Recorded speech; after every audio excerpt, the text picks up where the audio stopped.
Welcome back after the break. Khalil Tahir Sindhu sahab, Panjota साहब की आपने गुफ्तगू सुनी, वो तो ये कह रहे हैं कि आपका जो ट्रैक रिकॉर्ड है उसकी वजह से उनको ये शक है कि ये सब कुछ जो है वो इमरान खान और उनकी जमात को टारगेट करने के लिए हो रहा है, ये जो पाबंदी वगैरह लग रही है। इसा नकवी साहब, नहीं मैं पंजोता साहब में भी हम एक दो साल सीनियर मुझसे होंगे या मैं होऊंगा, मेरे इंतहाई काबिल एहतराम है। मैं पहले भी दूसरे प्रोग्राम में भी बात कही है। ट्रैक रिकॉर्ड तो मैं क्या बताऊं आपको। राणा सनालो का ट्रैक रिकॉर्ड पे क्या हुआ था, 15 किलो रिपोर्टर उसमें डाल दिया था। शाहद का क्या हुआ था ट्रैक रिकॉर्ड, हसन इकबाल का ट्रैक रिकॉर्ड क्या हुआ था, हमजा साहब का ट्रैक रिकॉर्ड पे क्या इन्होंने किया था, मियां नवाज शरीफ के सामने उनकी बेटी को गिरफ्तार किया था, मोहतरमा फरियाल ताल पर कोई चांद रात वाली रात और मर्दों वाली हवालात में जो लेके आए थे। क्या ये ट्रैक रिकॉर्ड होता है? इनके साथ तो किसी किस्म की कोई ऐसी बात नहीं। हाँ, एक बात जरूर है, 9 मई वाला जो हुआ उसमें किसी को भी, और ये खुद भी पंजोता साहब ने भी फरमाया बहुत सारे प्रोग्रामों में, कि जो जिस किसी ने भी उसको जुर्म किया है, जो भी हो व्हाटएवर, उसको according to law and constitution जो भी है सजा वो दी जाए। इस वजह से ट्रैक रिकॉर्ड की अगर ये बार बार बात करेंगे, बिल्कुल ऐसी कोई बात नहीं है किसी किस्म की। इनके साथ मैंने पहले भी रिक्वेस्ट आपसे की है, पंजोता साहब से भी रिक्वेस्ट करता हूँ कि किसी किस्म की कोई इनके साथ नहीं होगी और ना ही इनको किया जाएगा। यकीन जानिए, there are some very cogent evidence regarding ये जो आप बात कर रहे थे 5 जेलों के बारे में है। और इसमें पहले भी होता रहा। आप देखिए ना किस किस लेवल पे यहाँ पे लीडर्स शहीद हुए हैं। मोहतरमा बेनजीर भुट्टो की कितनी सिक्योरिटी साथ थी, क्या हुआ था। और दूसरा ये तो इनको तो अदालतों में भी ये जाते रहे हैं। वो जो भी पता नहीं ऊपर वो टॉप से जो पहनते थे या पता नहीं क्या थी वो चीजें, ऊपर जो बाल्टियां शाटियां पहन के हाईकोर्ट और लाहौर पेश होते रहे, बाकी पेश होते रहे हैं। तो कभी ऐसी कोई बात नहीं, सिक्योरिटी भी इनके साथ थी और कभी ऐसी बात हुई भी नहीं कोई भी। सही। मैं आपके पास वापस आता हूं पंजोता साहब। 2013 में 4 हलके खुलवाने के लिए तहरीक इंसाफ ने 126 दिन का धरना किया था। कहानी वहीं पर पहुंच चुकी। इस मर्तबा क्या इरादा है ये दोबारा हलके खोलने की जो आप बात कर रहे हैं, किस हद तक जाएंगे इन हलकों को खुलवाने के लिए? बहुत शुक्रिया। देखें, हलकों की बात अगर की जाए ना तो फॉर्म 45 के मुताबिक तो मरीम नवाज साहबा हों या उनके वालिद हों, उनके चाचू हों, सारे ये हार चुके हैं। फॉर्म 45 में हार गए हैं 70 अरब रुपया लगाकर इलेक्शन में, और 20-25 रुपए की पेंसिल के साथ इन्होंने वहां पर ओवर राइटिंग करके लोगों को जो जितवाया है, ये अवाम के मैंडेट के ऊपर डाके के साथ साथ इस अवाम की तौहीन है।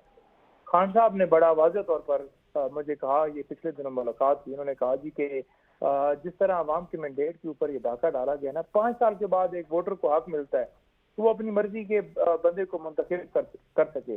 लेकिन अवाम ने वोट डाला जिसको, उसका वोट गिना ही नहीं जा रहा, काउंट ही नहीं किया जा रहा। तो उनको जितनी मायूसी हुई है जिंदगी में, मैंने अपनी हिस्ट्री में इस तरह से नहीं देखा जो आज किया जा रहा है। हमारा वाज़ेह मौक़िफ़ है, हम अदालतों में भी गए हुए हैं, हम इलेक्शन कमीशन में भी गए हुए हैं, लेकिन मामला वहां पर सिर्फ और सिर्फ लटकाने के अलावा कुछ नहीं है। आप देखें कि यहाँ पर हलफ भी लिए जा रहे हैं, यहाँ पर मिनिस्टर भी बनाए जा रहे हैं। सबसे पहले ये डिसाइड करना था कि जीता कौन है, फिर वो मिनिस्टर बने या कोई भी उसको ओहदा मिले, कोई हमें उसके ऊपर कोई मसला नहीं है। लेकिन ये जो हक के ऊपर डाका डाला नहीं, ये तौहीन है, ये बेइज्जती है, आवाम की बेइज्जती, जमहूरियत की बेइज्जती है। आप देख लें कि जितनी तंजीमें हैं यहाँ पर, जितनी सर्वे करने वाले हैं, जितनी रिपोर्टें बनाने वाले हैं, फिल्डार्ट हो या कोई भी, उन्होंने वाज़ेह तौर पर कहा है कि इस इलेक्शन के अंदर जो है वो साफ और शफाफ नहीं हुए और धांधली की गई है।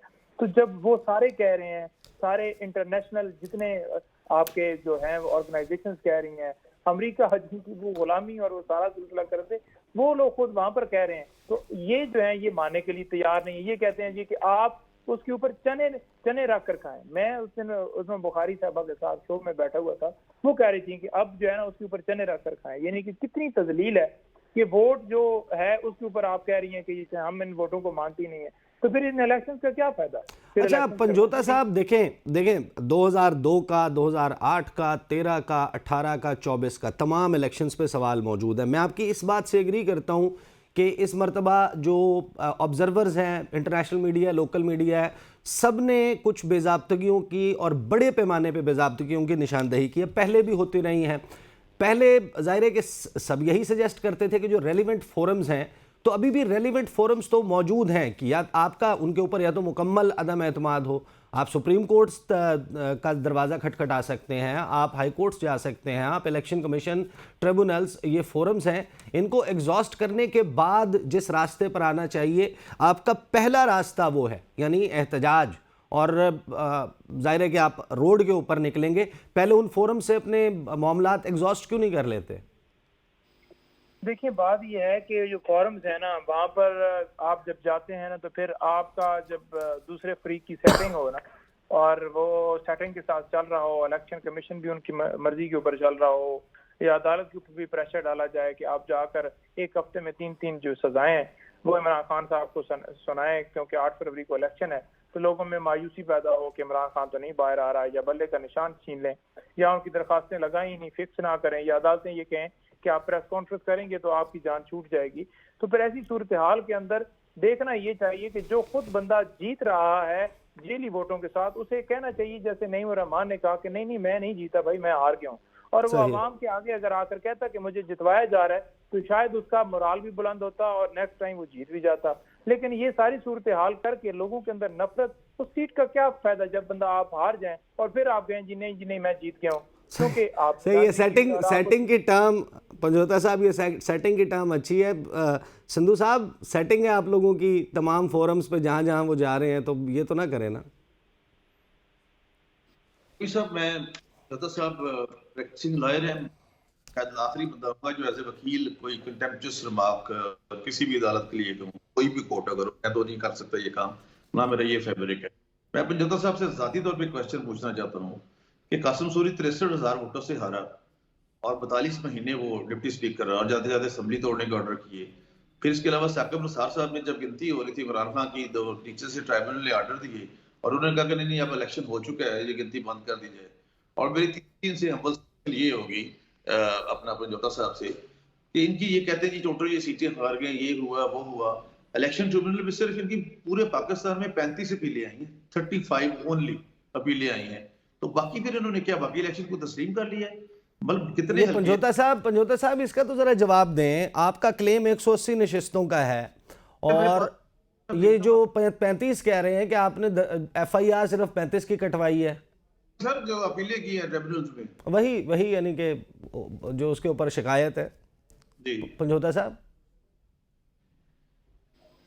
हमारे पास पूरी डिटेल्स है, कोई आई थिंक सो कोई 80+ जो हैं वो हमने जो है पटिशन फाइल की हैं और वो हमारे पास रिकॉर्ड मौजूद है। वो for example Lahore high court में हो या इस्लामाबाद हाई कोर्ट के अंदर हो या किसी और हाई कोर्ट में हो, तो ओवरऑल हमारे पास हमने रिकॉर्ड इनकी बात के बाद ही बनाया। शायद कोई जियो की या किसी एक चैनल की ये रिपोर्ट लेकर फिर रहे हैं, इनके पास रिकॉर्ड नहीं है। जो विक्टिमाइज हुआ है उसके पास रिकॉर्ड होगा, या जो फॉर्म 47 के अंदर धांधली करके जीता हुआ है उसके पास रिकॉर्ड होगा। जिन लोगों को हराया गया है वो सारे रिकॉर्ड भी रखते हैं, वो फॉर्म 45 भी रखते हैं, उनके पास सारे सबूत हैं। अगर आप चाहते हैं आपको सबूत कुछ, ठीक है, मुझे मंदोखेल साहब वो साथ चला, सही, मुझे मंदोखेल साहब को शामिल कर दें। मंदोखेल साहब, तहरीक इंसाफ ने माजी में भी पाकिस्तान में इलेक्शंस के ऊपर एतराज़ उठता रहा है। तहरीक इंसाफ कहती है हमारे पास तगड़ी रसीदें हैं, इस मरतबा फॉर्म 45 हमें प्रिजाइडिंग अफसर ने दे दिया है और हल्का खोलना है, मरीम नवाज का खोल लें, नवाज शरीफ का खोल लें, ओन चौधरी, उसके अलावा पेशावर वाला हल्का, सियालकोट वाला हल्का। अब जाहिर है कि जो सिस्टम है उसकी लेजिटिमेसी तो बहुत ज़रूरी है। पीपल्स पार्टी की इसमें क्या सजेशन है? आप हुकूमत के साथ तो हैं, वोट आपने दे दिया शहबाज शरीफ को, ये जो रसीदें हैं व्हाट्सएप के ऊपर, इंटरनेट के ऊपर सर्कुलेट कर रही हैं, हर शख्स के जहन में ये सवाल मौजूद है, राइट जो हक़ हुक्मरानी है नून लीग का इस्टेब्लिश तो तब होता है कि ये फॉर्म 45 के ऊपर 2-3 हल्के जो मुतालबा कर रहे हैं वो कर नहीं देने चाहिए, खोल नहीं देने चाहिए। देखिए, पहली बात तो ये कि फॉर्म 45 मेरे हल्के में सिरे से एडवांस पे RODRO ने प्रिजाइडिंग अफसरान से एडवांस पे साइन करके ले लिया, और वो जो मौके पे फॉर्म 45 दिए गए उसको वो जाली डिक्लेयर कर रहा है, तो ये थोड़ा सा फर्क है बाकी हल्कों में। दूसरी बात ये, पंचौता साहब की पार्टी ने 4 हल्कों में एक हल्का नूर आलम खान साहब का पेशावर का भी है, जहां उन्होंने जमीयत के साथ उनकी बातें चल रही है और वो मिल के तहरीक भी चलाएंगे। तो दूसरी बात ये कि फलां हल्का छोड़ दो, फलां जो पॉपुलर हल्का है वो सारी बातें वो कर रहा है, तो ये सारी चीजें तो पहले भी करते आ रहे थे। तो क्या 2018 में जब आरटीएस सिस्टम बिठा के और आप लोगों को इस मुल्क में मुसल्लत कर दिया है, उस वक्त तो आप कोई बात मानते भी नहीं थे, बल्कि आपके लोग तो टीवी प्रोग्राम में हमारे साथ जब बैठते थे तो वो तो कहते हैं ये 5 साल तो भूल जाओ, अगले 5 साल भी हमारे हैं। तो भैया या तो अपने कायदे उसूल पे रहो या दूसरे पे रहो। आप 2018 में जिस तरह जीते गए तो आपको खुद पता, अभी कासिम सूरी का हवाला दिया है, 63,000 वोटों के साथ वो 5 साल क्या, वो मुकदमा अभी तक ही चल रहा है और वो टेन्योर खत्म भी हो गया, इस्तीफा भी दे दिए, असेंबली भी तोड़ने का वगैरह वगैरह। तो ये आपको बैसियत वकील ये बता दूं कि हमारी अदालतों के पास इतना टाइम है कि वो चीजें सुन सके, और अगर सुन सके तो माजी में क्यों नहीं सुने।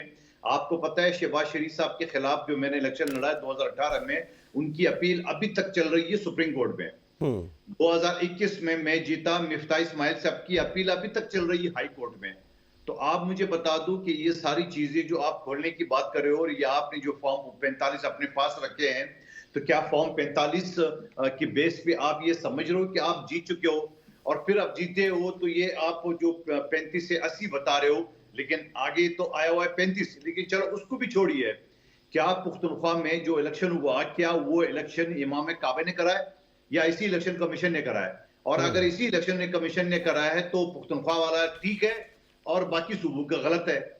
तो ये सारी चीजें आपको भी देखना होगा।